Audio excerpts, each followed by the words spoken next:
Bismillahirrahmanirrahim. Assalamualaikum warahmatullahi wabarakatuh. Alhamdulillah, namadu wa nasta'inu wa nastaghfiruh wa na'udzubillahi min syururi anfusina wa min sayyiati a'malina. May yahdihillahu fala mudhillalah wa may yudhlilhu fala hadiyalah.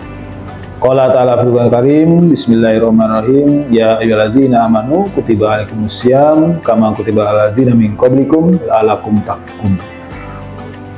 Para pemirsa yang dimuliakan oleh Allah Subhanahu wa taala, alhamdulillah pada kesempatan kali ini kita bertemu lagi dalam momen puasa Ramadan 1447 Hijriah. Dan biasanya ada istilah yang selalu menggema ya dalam bulan ini, yaitu istilah tentang takwa. Namun kita tahu bahwa seringkali kita mempersempit makna takwa itu. Takwa kita seringkali kita ambil sebagai sebuah bentuk ketaatan yang sifatnya individual saja.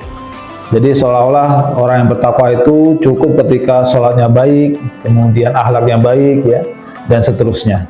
Nah, pada kesempatan kali ini kita akan coba melihat kembali sebenarnya seperti apa indikasi-indikasi takwa itu. Baik para pemirsa yang budiman, Sayyidina Ali pernah berpesan kepada kita tentang apa itu takwa. Beliau menetapkan ada 4 indikator bahwa seorang pribadi muslim itu telah dapat meraih takwa. Beliau mengatakan, at-taqwa al-khawfu minal jalil. Yang pertama, takwa adalah takut kepada Allah yang maha mengawasi, Allah yang maha melihat. Sehingga ciri takwa yang pertama adalah bagaimana setiap pribadi kemudian selalu merasa Allah itu hadir dalam setiap kesempatan hidupnya. Yang kedua, at-taqwa adalah al-amalu bitanzil, yaitu bagaimana kita selalu mengamalkan seluruh ajaran, seluruh risalah Allah Subhanahu wa taala yang termaktub di dalam Al-Qur'an dan As-Sunnah. Ini adalah ciri yang kedua.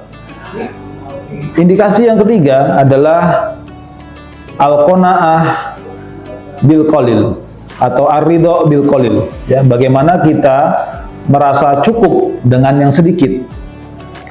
Artinya kita selalu berprasangka baik ya atas apa yang kemudian Allah turunkan atas kita, baik itu berupa keberlimpahan maupun berupa kesempitan.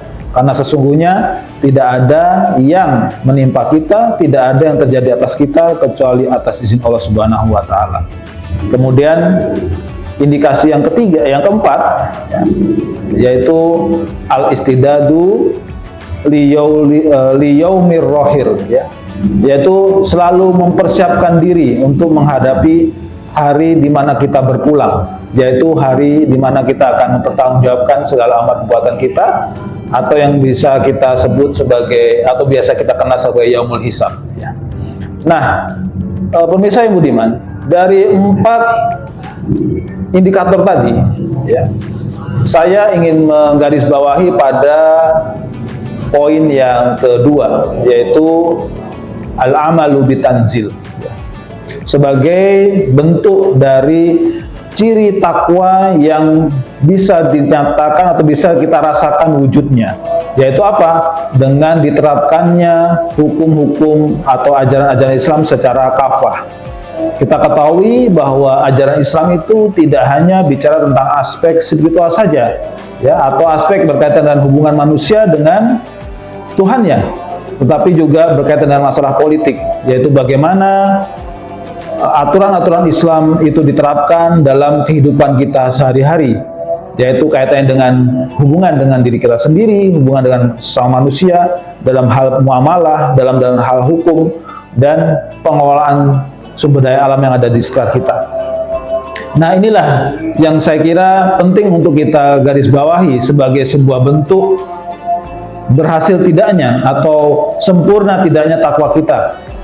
Karena sesungguhnya Allah Subhanahu wa taala berfirman dalam Quran surah Al-Baqarah ayat 208, A'udzubillahi minasyaitonir rajim, bismillahirrahmanirrahim, ya ayyuhallazina amanu udkhulu fi silmi kafah. Beliau atau Allah Subhanahu wa taala menyampaikan bahwa diseru kepada setiap orang beriman untuk masuk ke dalam Islam secara kafah. Artinya iman itu adalah akarnya, syariat itu adalah cabang-cabangnya. Jadi kalau kita memisahkan ya antara iman dengan syariah, itu sama saja memutus nadi dari ajaran agama ini, sehingga tidak bisa kita rasakan rahmat itu menimpa atau kemudian menyebar luas di tengah-tengah kita, karena pelaksanaan Islam tidak sempurna terjadi sebagai sebuah bentuk ketakwaan yang sempurna. Para pemirsa yang berbahagia, di tengah semangat puasa Ramadan ini, marilah kita tingkatkan ya kesadaran kita ini, agar kita semua terdorong untuk menjadi bagian dari upaya menerapkan kembali syariat Islam secara kafah sebagai bentuk sebenar-benarnya takwa. Demikian yang bisa kami sampaikan, mudah-mudahan bermanfaat. Billahi taufiq wal hidayah. Wassalamualaikum warahmatullahi wabarakatuh.